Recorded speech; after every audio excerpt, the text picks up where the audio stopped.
सखर जमायत इस्लाहुल मुस्लिमीन ज़िले सखर 2024 जी चूंडला इजलासुल मरकज़ अनवार ताहिरिया साइट एरिया सखर में जमायत इस्लाहुल मुस्लिमीन सिंध सूबे जो सदर खलीफ़े काजी मशहूद अहमद, सीनियर नायब सदर खलीफ़े मोहम्मद अशरफ जतोई, फाइनेंस सेक्रेटरी खलीफ़े मोहम्मद इकबाल सोहो जी सदारत हेठि इजलास थियो।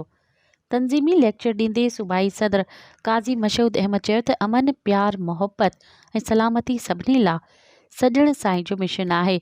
सॼण साईं कामयाब ज़िंदगी जो फॉर्मूलो ॾिनो आहे। माण्हुनि खे नफ़ो ॾींदड़ बुंजो, जेकॾहिं नफ़ो न ॾेई सघिया त पोइ बेज़र थी वञो।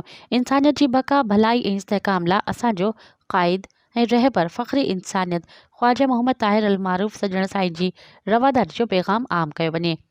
समाजी इख़लाक़ी क़दरनि खे मज़बूत कयो वञे। सूबाई सिलेक्शन कमेटी खुल्फा कराम 2023 जी ज़िले बॉडी ऐं ब्रांचीज़ उहिदेदारनि जी मुशावरत सां सूबाई press secretary doctor Saeed ऐवान जमायत Islahul मुस्लिमीन ज़िले सखर जी 2024 जे उहिदेदारनि जो ऐलान कयो।